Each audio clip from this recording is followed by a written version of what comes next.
নমস্কার বন্ধুরা, সবাই কেমন আছেন? আশা করি খুব ভালো আছেন। আপনাদের আশীর্বাদে আমিও খুব ভালো আছি। কাকুলি ব্লগে আপনাদের স্বাগত জানিয়ে নতুন একটি ব্লগ শুরু করে দিলাম।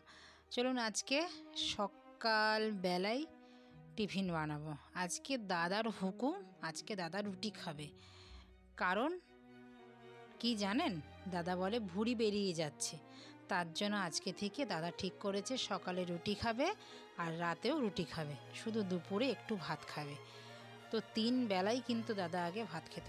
দাদা আর আমার মেয়ে ভাত খেতে ওরা দুজনে খুব ভালোবাসে, আর আমি রুটি খেতে খুব ভালোবাসি। আর এরা দুজনে যেহেতু ভাত খেতে ভালোবাসে, তো আমার জন্য আলাদা করে রুটি করতে আর ইচ্ছাই করে না। এই দুটো রুটি আটা মাখতে বন্ধুরা কি মাখবো বলুন তো?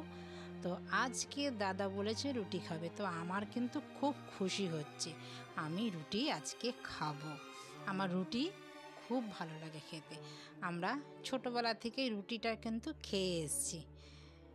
তো তার জন্যই আজকে সকালবেলা ঘরের কাজ সেরে চা খেয়ে আটা মেখে নিলাম। বেশ ভালো করে ডোলে ডোলে বেশ ভালো করে আটাটা মেখে নিলাম। এইবার রুটিটা বানিয়ে নিই। চলুন, এবার রুটি আমি বানিয়ে নিচ্ছি। গরম গরম দুটো রুটি আগে দাদাকে দিয়ে দিই। দাদা আজকে ডিমের অমলেট দিয়ে রুটি খাবে। ইচ্ছা করেছে মনে হয়, অনেক দিন পর রুটি আজকে আমাদের ঘরে হলো। তো রুটি এইরকম গরম গরম খেতে আমার মা জানেন খুব ভালোবাসে। আমার দিদি যখন বড় হয়েছে, এই দুটো রুটি আমার মা যখন খেত, এই রকম ফোলা ফোলা গরম গরম রুটি আমার মাকে ভেজে যেতে হতো, তখনই খেত। দিদির পর আমি আসলাম। এবার আমি যখন দিদি যে বিয়ে হয়ে গেছে, তখন আমি এরকম মাকে দুটো রুটি গরম গরম, আমার মা ঠান্ডা রুটি একদম খেতে পারতো না। আর এখন আমার বৌদি দেয় এরকম, মা বসে থাকে গরম গরম দুটি রুটি বানিয়ে দেয় আর মা খায়। আর চলুন, মেয়েকে এইবার, আমাদের তো রুটি হয়ে গেল 4টে, মেয়েকে এইবার পরোটা করে দেবো। মায়ের হাতের ঘি দিয়ে ওকে টিফিনে দিতে হবে না, তো একবারেই আজকে ওই জন্য বললাম পরোটা। ও তো রুটি খাবে না আমার মেয়ে, জানেন বন্ধুরা। একটা পরোটা একদম গাওয়া ঘি দিয়ে ভেজে দিচ্ছি। ওকেও ডিম দিয়ে আজকে দেব টিফিনে। আজকে কিন্তু অনেকটাই সময় লাগবে আমার কাজ করতে।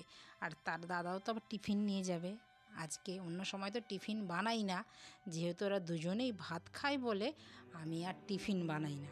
মেয়ে তো আর আমাদের মতন শুকনো রুটি আর এইসব তো খাবে না। দেখেছেন, মেয়ের টিফিন হচ্ছে একদম আলাদা, মুখরোচক খাবার ওকে বানিয়ে দিতে হয়, তার মানে তবেই ও খাবে, না হলে খাবে না। যেমন এবার পরোটা কিন্তু আমার ভাজা হয়ে গেছে, লাল লাল করে বেশ সুন্দর করে পরোটাটা বেশ মুচমুচে করে ভেজে দিলাম। আমার মেয়ে আবার মুচমুচে পরোটা খেতে খুব ভালোবাসে। দেখেছেন আমি অনেক সময় লাচ্ছা পরোটা বানাই, সেগুলো খেতে ভালোবাসেও। চলুন, হয়ে গেছে পরোটা একখানা, ওর একখানাতেই অনেক। এটা আবার ফিরে আসে কিনা কি জানি। তো ডিমের অমলেটও বানিয়ে নিলাম। একটুখানি নুন আর পেঁয়াজ, আমার মেয়ে আবার লঙ্কা খাবে না, আর আমাদেরটা কিন্তু লঙ্কা দিয়েছি। আর অনেক দিন পর ডিমের মামলেটও আমরা খাচ্ছি। এবারে জেপ্টো থেকে 1 কার্টুন ডিম তুলেছি। বাজারের থেকে জেপ্টোতে ডিমটা একটু দেখলাম কম দাম, মানে এইবারের ডিম বেশি খাওয়া হচ্ছে আমাদের। তো চলুন, ডিমটা এবার ভালো করে, অল্প বেশি খুব একটা ভাজবো না। আমার মেয়ে আবার খুব কড়া ভাজাটা খেতে ভালোবাসে না, একটু নরম নরম ভাজা থাকবে, ও খেতে খুব ভালোবাসে সেটা। ও সব কিছুই একটুখানি, যেমন ভাত দেখবেন খুব একটা গরম খেতে পারে না, তরকারিও খুব একটা গরম খেতে পারে না। ও গরম জিনিস আবার খুব একটা খেতে পারে না, ঠান্ডা জিনিস আবার বেশি ঠান্ডা জিনিস আবার খেতে পারে না, আইসক্রিম কোল্ড ড্রিঙ্কস ছাড়া কিন্তু সেটা। চলুন, হয়ে গেছে, এবার দিয়ে দিয়ে ওর টিফিনটা গুছিয়ে দিই। এই একটা বড় ঝামেলা মিটলো। এইবার আমরাও নিয়ে নিয়েছি দুজনে রুটি আর ডিমের মামলেট। চলুন, খেয়ে তারপরে রুটি খাওয়ার পরে 1 কাপ চা খাবো। বেশ, রুটি খাওয়ার পর 1 কাপ চা খেলে দেখবেন খুব ভালো লাগে, আর খেতেও ইচ্ছা করে।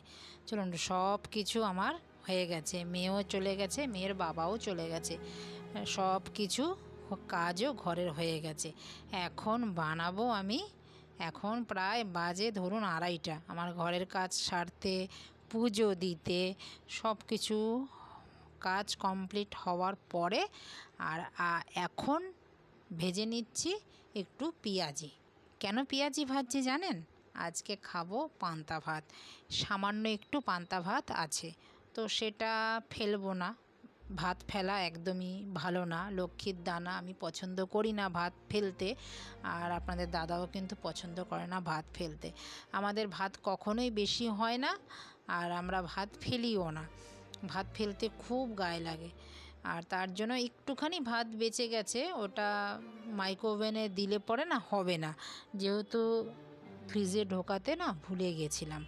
অল্পখানি ভাত ভালোই আছে, এবার ফ্রিজে যদি রেখে দিতাম ভাতটা, সেই ভাতটা কিন্তু মাইক্রোওভেনে যদি গরম করতাম না, মনে হতো এক্ষুনি ভাত আমি নামিয়েছি, রান্না করেছি। মাইক্রোওভেনের ভাত গরম করে খেলে কিন্তু একদম ঝরঝরে হয়। তো জল দিয়ে দিয়েছিলাম, তো আজকে জল ঢালা ভাতটাই খাবো, তার জন্যই পেঁয়াজি বানাচ্ছি, আর দুটো লঙ্কাও বানিয়ে নিলাম। তো পেঁয়াজি কিন্তু আমার বেশ মুচমুচে করে ভাজা হয়ে গেছে, দেখুন একদম মুচমুচ করে, সাথে না বেসনের সাথে একটু চালের গুঁড়ো দিয়েছিলাম। এবার চলুন, আর ডিম দুটো সিদ্ধ দিয়েছি। আচ্ছা বন্ধুরা, কে কে ডিম ভর্তা খান আমাকে কিন্তু কমেন্টে জানাবেন। বন্ধুরা একবার ডিম ভর্তা খেয়ে দেখবেন। আমি তো আজকে কাঁচা পেঁয়াজ নিয়েছি, আপনারা কি করবেন, পেঁয়াজটা ভেজে নেবেন, পেঁয়াজ ভাজা, শুকনো লঙ্কা ভাজা, আর একটা রসুন ভেজে নেবেন। ভেজে তারপরে চটকে ডিমটাকে ভালো করে মাখবেন, তারপরে একদিন খেয়ে দেখবেন। আমি আগেও আপনাদের সাথে শেয়ার করেছি, এই ডিম ভর্তা খেতে আমার মেয়ে কিন্তু খুব ভালোবাসে, মানে একদম পাগল ডিম ভর্তা খাওয়ার জন্য, জানেন। ওকে মাঝে মধ্যেই আমি ডিম ভর্তা করে দেই, ও খায়, খুব ভালোবাসে। চলুন, নিয়ে নিয়েছি কাঁচা পেঁয়াজ, একটা শুকনো লঙ্কা, একটু সর্ষের তেল, পান্তা ভাত, আর ডিম ভর্তা, আর পেঁয়াজি। তো দুপুরের খাওয়াটা কেমন বন্ধুরা বলুন, মানে জমে যাবে আজকে দুপুরের খাওয়াটা। চলুন খেতে থাকি। বন্ধুরা ভিডিওটা আপনাদের কেমন লাগলো, যদি কোথাও ভালো লেগে থাকে লাইক কমেন্ট শেয়ার করে চ্যানেলটিকে সাবস্ক্রাইব করে আমার পাশে থাকবেন। তো দেখা হচ্ছে শিগগিরই নতুন একটি ব্লগে, ততক্ষণে সবাই ভালো থাকবেন, সুস্থ থাকবেন। আর ভিডিওটা যদি কোথাও ভালো লেগে থাকে লাইক কমেন্ট শেয়ার করে দেবেন। আর যারা আমার চ্যানেলে নতুন আছেন তারা কিন্তু চ্যানেলটিকে সাবস্ক্রাইব করে রাখবেন, পাশে থাকা বেল আইকনটিও প্রেস করে রাখবেন। আমি যখন এরকম ভিডিও আপলোড দেব, আপনাদের সময় অনুযায়ী আপনারা পরে ভিডিওটা দেখে নিতে পারবেন, আপনাদের নোটিফিকেশনে ভিডিওটা থাকবে। বন্ধুরা অসাধারণ খাচ্ছি, কি যে খাচ্ছি বলে ঠিক বোঝাতে পারবো না আমি, মানে সেরকম গরম পড়েনি, কিন্তু তাও আজকে যেন মনে হচ্ছে অমৃত খাচ্ছি। খেতে থাকি, দেখা হচ্ছে পরবর্তী ব্লগে। সবাই ভালো থাকবেন, সুস্থ থাকবেন, নমস্কার, টাটা।